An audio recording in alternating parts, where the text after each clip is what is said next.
Hello guys, welcome to El Politica. तो आज हम बात करेंगे कांग्रेस में मचे अंदरूनी घमासान की और कांग्रेस में विभिन्न प्रदेशों में क्या हो रहा है, इसके बारे में आज हम बात करेंगे। Guys, please like, share and subscribe to my channel and my video. तो जैसा कि आपको पता है कि पंजाब में अभी कैप्टन अमरिंदर सिंह ने इस्तीफ़ा दिया है और नवजोत सिंह सिद्धू ने भी इस्तीफ़ा दे दिया। अब चरणजीत सिंह चन्नी सीएम बने हैं। कांग्रेस आला कमान ने कैप्टन अमरिंदर सिंह को हटाने का फैसला किया और उनकी जगह चरणजीत सिंह चन्नी को लाने का फैसला किया। क्योंकि कांग्रेस और आला कमान पंजाब में एक ऐसे लीडर को बैठाना चाहते थे जो उनकी सुने, क्योंकि कैप्टन अमरिंदर सिंह आला कमान की सुनते नहीं थे और वो अपने मन की ज़्यादा करते थे। इसलिए उनको साइड लगाने के लिए, उनको उनकी जगह दिखाने के लिए आला कमान ने सिद्धू को भेजा कि जाकर पंजाब में विधायकों को लामबंद करें और कैप्टन अमरिंदर सिंह को हटाएं कुर्सी से। तो वो सफल तो हो गए, लेकिन अब स्वयं सिद्धू ने भी इस्तीफ़ा दे दिया है। तो कांग्रेस पंजाब में एक आधार में लटक गई है और कैप्टन अमरिंदर सिंह ने कल ही गृह मंत्री अमित शाह से मुलाकात की दिल्ली में। हालांकि उन्होंने कहा कि वह किसानों के मुद्दे पर बात करने आए हैं। उन्होंने एक्सपर्ट से राय ली है कि कैसे किसानों के मुद्दों को सुलझाया जाए, लेकिन आप जानते हैं कि अगर वो चाहते तो पहले भी इस मुद्दे पर बात कर सकते थे। वो किस इरादे से यहाँ पर आए हैं दिल्ली। अंदर खाने यह बात चल रही है कि कैप्टन अमरिंदर सिंह को सेंट्रल गवर्नमेंट में, केंद्र सरकार में मंत्री बनाया जा सकता है। और कांग्रेस के दूसरे प्रदेशों में भी कलह मची हुई है। जैसा कि आप जानते हैं कि छत्तीसगढ़ में अलग बवाल मचा हुआ है। वहाँ के हेल्थ मिनिस्टर टी.एस. सिंहदेव वह विधायकों को लामबंद करने की कोशिश कर रहे थे कि उनको सीएम बनाया जाए और सीएम भूपेश बघेल को हटाया जाए कुर्सी से।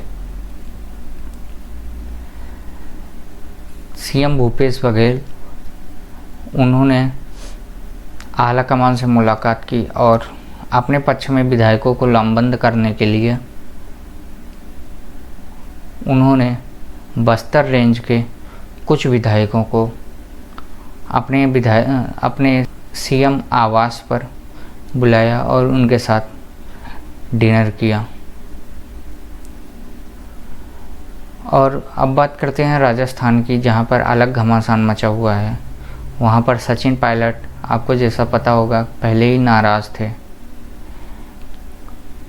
पहले वह कांग्रेस प्रदेश अध्यक्ष थे और उप मुख्यमंत्री थे, लेकिन जब उन्होंने बीच में बगावत की तो उनसे दोनों पद छीन लिए गए।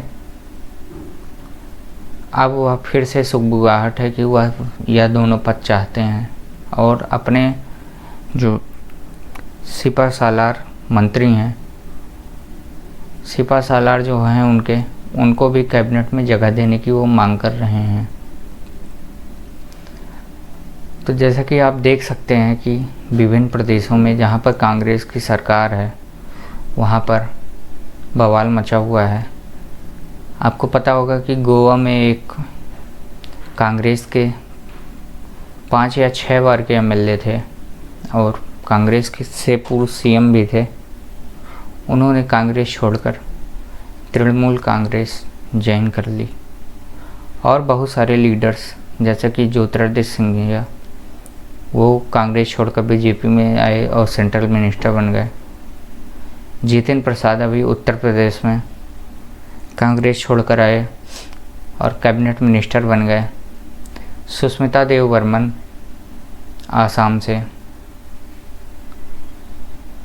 माफ़ कीजिएगा, सुष्मिता देव, वह तृणमूल कांग्रेस ज्वाइन कर ली। तो जैसा कि आप देख सकते हैं कि बड़े लीडर्स एक एक कर कांग्रेस को छोड़ रहे हैं।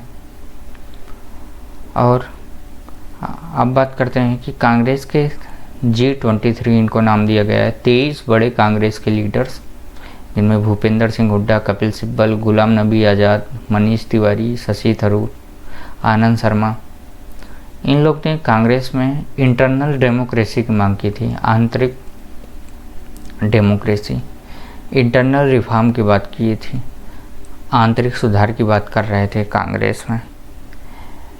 लेकिन आला कमान को यह नागवार गुजरा और उन्होंने इन 23 लीडर्स को साइडलाइन कर दिया। जैसा कि आप जानते हैं, भूपेंद्र सिंह हुड्डा, इन्होंने हरियाणा असेंबली पोल्स में लगभग बीजेपी को हरा दिया था और बीजेपी जो पूर्ण बहुमत में थी वो कोएलिशन से, वो दुष्यंत चौटाला की पार्टी से समर्थन लेकर सरकार बना पाई। कपिल सिब्बल ने कल कहा कि हमें ऐसे कैप्टन अमरिंदर सिंह को इतनी बेइज्जती से बाहर नहीं करना चाहिए था। इसके बाद कांग्रेस यूथ लीडर्स के बहुत सारे कार्यकर्ता उनके घर के बाहर पहुंचे और प्रदर्शन करने लगे।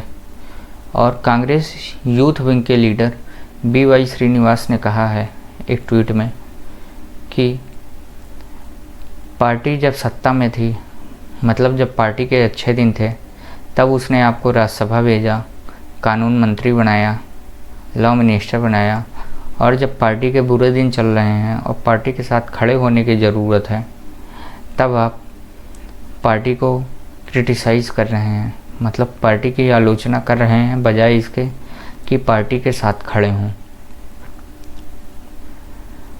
और आनंद शर्मा ने भी कपिल सिब्बल का बचाव किया।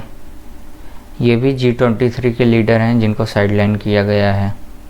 अब बात करते हैं कि कांग्रेस खुद को रिवाइव करने के लिए जिग्नेश मेवानी और कन्हैया कुमार को भी पार्टी में शामिल किया है। अभी ऐसे लीडर्स को शामिल करने से मीडिया में तो आपको सुर्खी मिल जाती है, लेकिन सतह पर क्या काम होता है वो अभी देखने वाली बात होगी। और इन लोगों का वोट पर कितना प्रभाव है ये भी देखने की बात होगी। अब बात करते हैं कि इन सारी बीचों के बीच जो कांग्रेस का आला कमान है, सोनिया गांधी, राहुल गांधी, प्रियंका गांधी, वो कहाँ पर हैं। तो जैसा कि आप जानते हैं, कांग्रेस का तो अभी लीडर कौन है यही नहीं डिसाइड है। Sonia Gandhi care taker president हैं कांग्रेस की।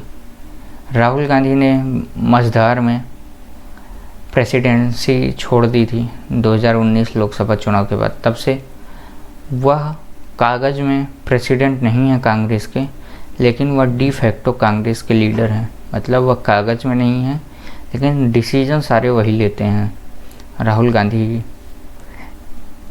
इससे पार्टी को नुकसान हो रहा है। और जिस तरीके से कैप्टन अमरिंदर सिंह को बाहर किया, हम यह मानते हैं कि कैप्टन अमरिंदर सिंह के बारे में बहुत सारी शिकायतें रही होंगी, जैसे कि वह विधायकों को मिलते नहीं थे, जनता को इनएक्सेसिबल थे और किसी और की नहीं सुनते थे, यहाँ तक कि गांधी परिवार की भी नहीं सुनते थे। लेकिन उनकी सिख में काफ़ी पकड़ है, जाट सिख में, तो उनको इस तरीके से पार्टी से हटाना, CM पद से हटाना, या कांग्रेस के लिए घातक साबित हो सकता है। और जैसे कि बात भी चल रही है कि कैप्टन अमरिंदर सिंह बीजेपी में शामिल हो सकते हैं, तो कांग्रेस खामखा बीजेपी को पंजाब में पुनर्जीवित होने का मौका दे देगी।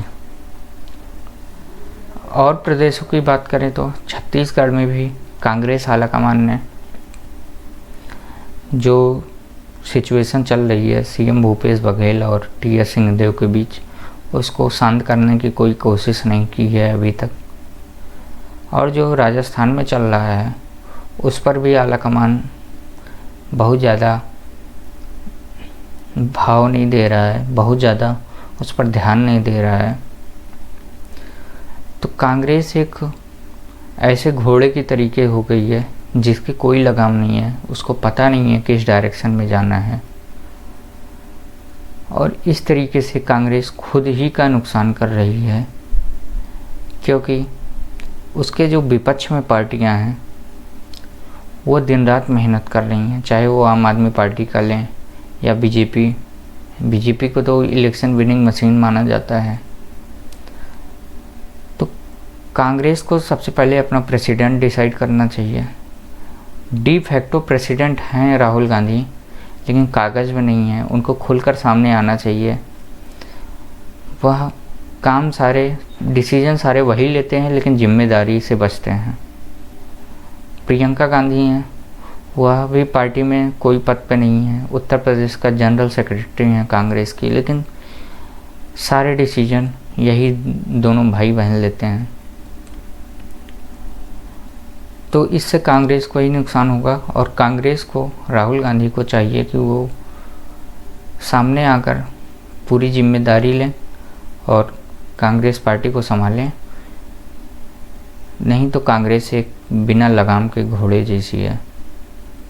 Thank you guys for watching this video. Please like, share and subscribe to my channel and my video. Thank you all.